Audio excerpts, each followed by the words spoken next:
Nós, seres humanos, temos a tendência de rejeitar de imediato qualquer teoria que não se encaixe naquilo que consideramos bom senso.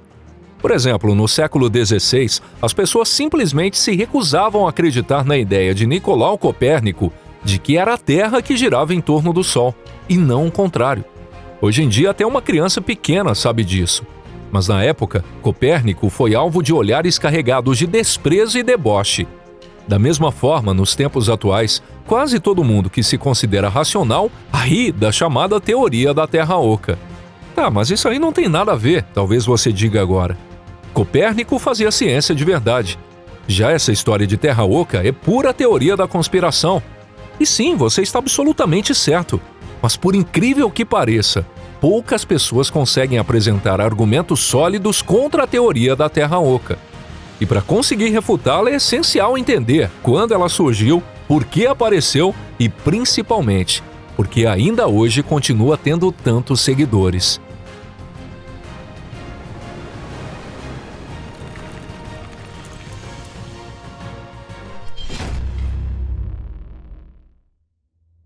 A história da teoria.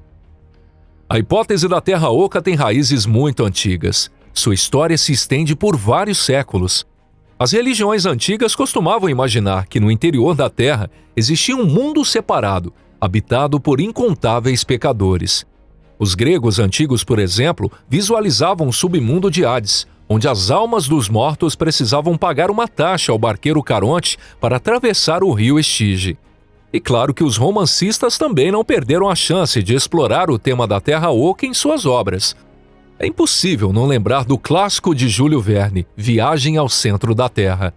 E para que esses escritores tivessem essa ideia, é provável que houvesse alguma fonte ou referência por trás, certo? Até hoje, histórias com vikings ou dinossauros vivendo numa Terra Oca continuam aparecendo em obras de ficção científica e desenhos animados para crianças.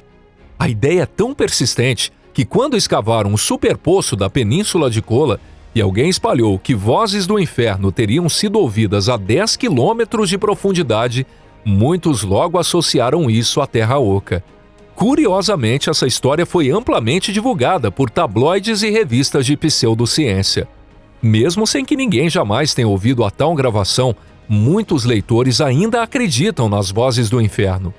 O primeiro a apresentar algum tipo de base científica para a teoria da Terra Oca foi o astrônomo britânico Edmond Halley, em 1692. O nome dele lembra o de Galileu Galilei, que aperfeiçoou o telescópio, mas não confunda os dois. Halley também foi um astrônomo renomado, ficou famoso por suas observações do cometa que hoje leva o seu nome. E também entrou para a história como o primeiro a propor uma teoria da Terra Oca com supostos fundamentos científicos. Sua teoria se baseava em observações do campo magnético terrestre.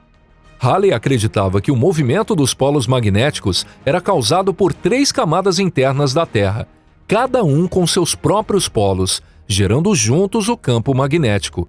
E mais, ele chegou a propor que esses polos faziam parte de um material magnético que envolvia essas camadas. A partir daí, suas suposições se tornaram ainda mais ousadas, dignas de um romance de ficção científica. Halley chegou a sugerir que essas camadas não eram apenas estruturas geológicas, mas sim ambientes capazes de sustentar seres como humanos toupeira. Em 1774, no entanto, surgiram explicações científicas mais consistentes para a variação dos polos, e a teoria de Halley foi deixada de lado. Mas a ideia da Terra Oca continuou viva. O nome do grande matemático Leonhard Euler também costuma ser associado a essa teoria. Em algumas fontes, especialmente em livros sobre a Terra Oca, é dito que Euler teria apoiado a hipótese e até imaginado a existência de um Sol interno, vida inteligente e abertura nos polos. Há até quem diga que ele fez cálculos mostrando que uma estrutura assim poderia ser estável. Mas nos trabalhos originais de Euler, não há provas concretas de que ele tenha mesmo definido essas ideias. A ideia de que há buracos nos polos da Terra foi herdada por John Cleves Symmes Jr., um veterano da guerra de 1812.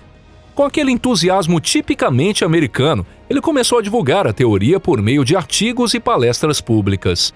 Segundo John, haveria entradas com milhares de milhas de largura, tanto no Ártico quanto na Antártida. Ele reuniu muitos seguidores e chegou a convencer alguns congressistas a financiar uma expedição em busca da entrada para o mundo interior. No entanto, a maioria do Congresso rejeitou o plano. Surpreendentemente, o presidente dos Estados Unidos na época, John Quincy Adams, apoiou a proposta. Não se sabe ao certo se ele acreditava mesmo na Terra Oca ou se só queria um pretexto para explorar o Ártico. O fato é que ele era um defensor fervoroso das ciências naturais e fundou um dos observatórios mais antigos dos Estados Unidos. Mesmo assim, a expedição nunca saiu do papel durante seu mandato, e seu sucessor, Andrew Jackson, vetou qualquer financiamento para essa aventura.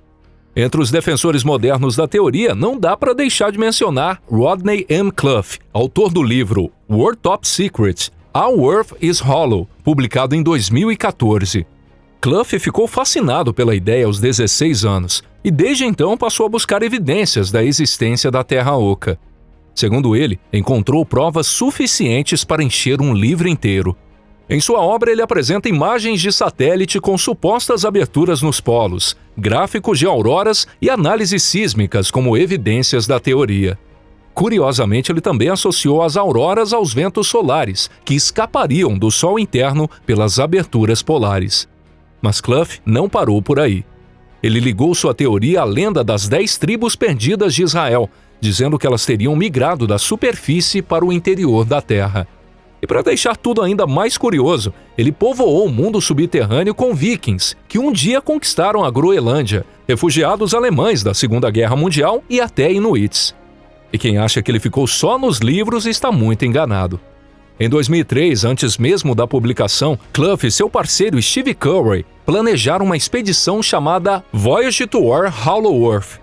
A ideia era ambiciosa: usar numa primeira fase uma aeronave espacial para localizar a entrada no Ártico, e na segunda fase, realizar uma expedição com um quebra-gelo nuclear russo rumo ao interior da Terra. Uma proposta de escala realmente impressionante. Mas em 2006, apenas 3 meses antes do primeiro voo, Steve Curry foi diagnosticado com um tumor cerebral inoperável. Ele faleceu 2 meses depois, e a expedição acabou sendo cancelada. Em vez disso, Clough incluiu em seu livro os depoimentos de 14 pessoas que afirmaram ter visitado o mundo interior e relataram suas experiências. Afinal, ele acreditava que não só a Terra, mas todos os planetas, estrelas e até asteroides seriam ocos por dentro. Pesquisas contemporâneas. Depois de tudo isso, talvez alguém comece a pensar: será que a teoria da Terra Oca tem alguma base afinal? Porque quando a gente só repete "isso é impossível, ponto final", corre o risco de ser levado pelas crenças dos outros sem perceber. Então, como será que pessoas como Rodney explicam fatos científicos que contradizem a teoria, como o fato de não haver buracos visíveis nas fotos espaciais dos polos? E a resposta é bem simples. Segundo eles, tudo isso faz parte de uma conspiração das elites financeiras internacionais que estariam escondendo a verdade e impedindo qualquer contato com os habitantes internos ou até com alienígenas. Eles afirmam que as rotas dos aviões são planejadas para evitar mostrar os buracos e que as imagens espaciais, assim como o pouso na Lua, seriam todas forjadas. Como principal prova, citam uma famosa foto do final dos anos 60 que mostra um buraco escuro no centro do planeta. Mas na realidade essa imagem não é uma única fotografia. É um mosaico, formado pela junção de várias fotos. E essa área escura no centro é apenas o ponto onde as imagens foram combinadas. Hoje em dia temos muitas imagens diretas das regiões polares, sem mosaico, e nelas não aparece nenhum buraco, nem túnel, nem nada parecido. E quanto aos depoimentos dos supostos testemunhos oculares que afirmam ter voltado do interior da Terra, como lidar com isso? Por exemplo, Carl Unger, um tripulante de um submarino alemão, teria contado a Rodney que em 1943 sua embarcação entrou por um buraco na Antártida e chegou a um mundo habitado por uma civilização avançada. Outro grande indício seria o diário do almirante Richard Byrd, onde ele teria escrito que viu uma terra verde e com mamutes no Ártico em 1947.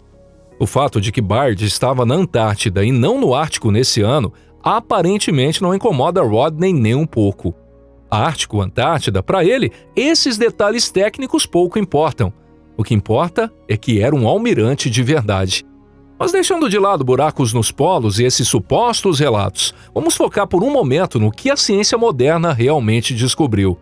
No século XVII, Halley cometeu um erro ao calcular a densidade média da Terra e usou esse erro como base para propor a teoria da Terra Oca.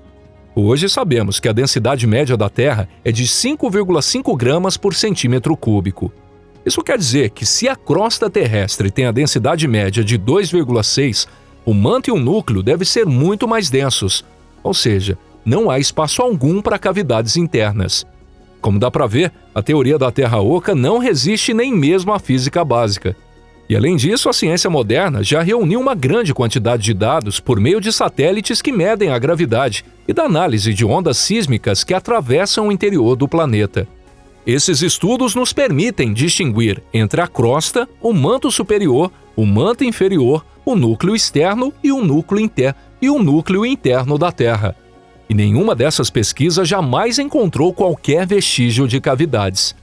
Na verdade, se um planeta ou qualquer corpo celeste fosse oco, ele se desintegraria imediatamente por causa da própria gravidade, ou seja, simplesmente não poderia existir. Existem muitas teorias estranhas por aí. Teoria da Terra plana, Terra oca, a ideia de que vivemos dentro de um imenso rochedo flutuante, a lista é infinita.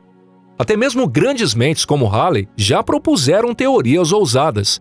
No caso dele foi só um erro no cálculo da densidade, dá para entender. Mas é muito mais difícil compreender porque mesmo hoje, com tanto conhecimento disponível, ainda tem tanta gente que acredita nessas conspirações absurdas. E se você gostou do nosso vídeo de hoje, não esqueça de deixar o seu like e compartilhar com seus amigos. Muito obrigado por ter assistido até aqui. A gente se vê no próximo vídeo aqui no canal Pipa. Um forte abraço e até lá. Tchau, tchau.